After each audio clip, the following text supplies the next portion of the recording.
1930 1930 में क्लाइड टॉम्बाउ नाम के एक यंग एस्ट्रोनॉमर ने एक बहुत बड़ी खोज करी।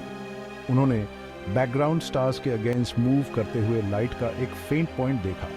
इस नई दुनिया का नाम प्लूटो रखा गया, जो अंडरवर्ल्ड के रोमन गॉड के नाम पर था। प्लूटो की खोज ने साइंटिस्ट्स और पब्लिक दोनों में बहुत एक्साइटमेंट पैदा कर दी। प्लूटो काइपर बेल्ट में है, जो नेपट्यून के ऑर्बिट के परे स्थित एक वास्ट और रहस्यमय रीजन है। सूर्य से प्लूटो की दूरी लगभग 3.7 बिलियन माइल्स है। प्लूटो की खोज ने सोलर सिस्टम की हमारी समझ में एक नया चैप्टर खोला।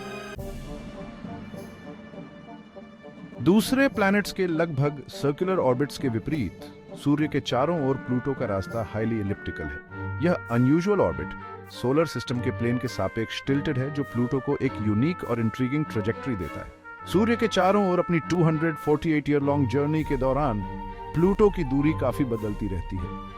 अपने क्लोजेस्ट पॉइंट पर यह नेपट्यून के ऑर्बिट के अंदर आ जाता है और सूर्य से 8th मोस्ट डिस्टेंट ऑब्जेक्ट बन जाता है।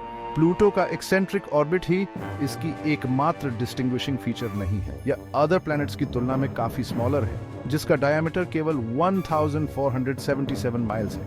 यह प्लूटो को हमारे चांद से भी छोटा बनाता है। इसकी सरफेस बर्फ और चट्टान का एक ठंडा मैदान है, जहां तापमान गिरकर -375 डिग्रीज फ़ारेनहाइट या -225 डिग्रीज सेल्सियस तक पहुंच जाता है। यह प्लूटो को हमारे सोलर सिस्टम की सबसे ठंडी जगहों में से एक बनाता है, जो पृथ्वी पर रिलेटिवली बाल्मी कंडीशंस के बिल्कुल विपरीत है। प्लूटो की सरफेस बिल्कुल भी यूनिफॉर्म नहीं है।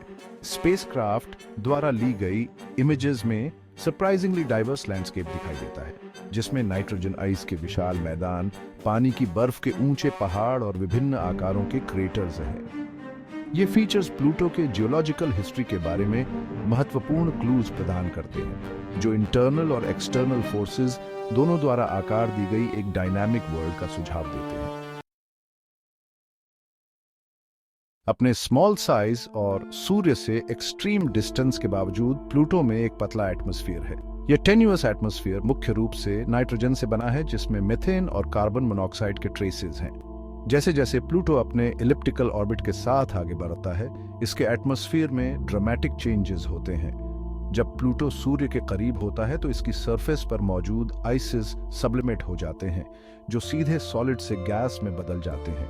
यह प्रक्रिया प्लूटो के एटमॉस्फेयर को फिर से भर देती है, जिससे यह डेंसर हो जाता है। हालांकि जैसे जैसे प्लूटो सूर्य से दूर जाता है, इसका एटमॉस्फेयर फ्रीज हो जाता है और वापस सरफेस पर गिर जाता है।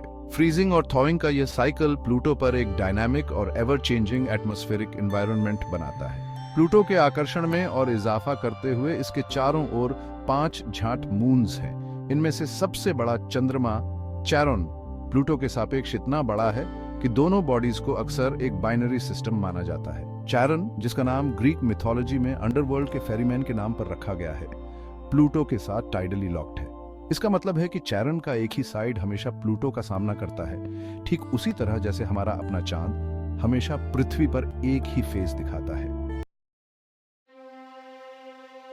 सेक्शन 4 प्लूटो का पुनर्वर्गीकरण। IAU का फैसला 2006 में इंटरनेशनल एस्ट्रोनॉमिकल यूनियन या IAU ने एक कंट्रोवर्शियल डिसीजन लिया, जिसने एस्ट्रोनॉमी की दुनिया को हिलाकर रख दिया। प्लूटो को एक ड्वार्फ प्लैनेट के रूप में रिक्लासिफाइड किया गया।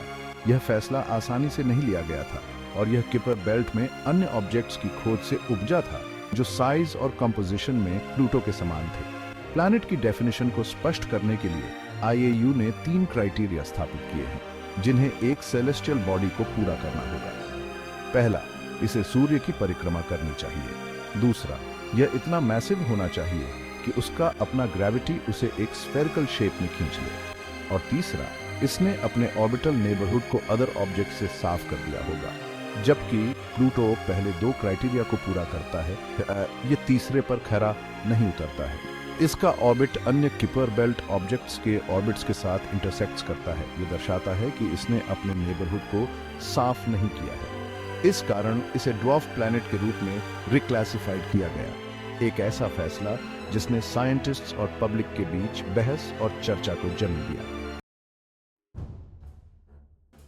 Section 5 new Horizons and beyond Pluto का स्थायी महत्व। 2015-2015 में नासा के न्यू होराइजन स्पेसक्राफ्ट ने प्लूटो का पहला फ्लाई बाय किया। इस मिशन ने प्लूटो और उसके मून्स को अभूतपूर्व रूप से क्लोज अप व्यू प्रदान किया, जिससे हमारी समझ रेवोल्यूशनाइज हो गई। न्यू होराइजन्स ने एक कॉम्प्लेक्स और डाइवर्स दुनिया का खुलासा किया। स्पेसक्राफ्ट ने स्टनिंग इमेजेस कैप्चर्ड की, जिसमें टावरिंग माउंटेन्स और विशाल मैदान थे और एंशिएंट ग्लेशियर्स के प्रमाण दिखाई दिए। न्यू होराइजन्स के डेटा ने वैल्यूएबल इनसाइट्स प्रदान किए प्लूटो के एटमॉस्फेयर और कॉम्पोजिशन के बारे में। ड्वार्फ प्लैनेट के रूप में प्लूटो का रिक्लासिफिकेशन उसके महत्व को कम नहीं करता।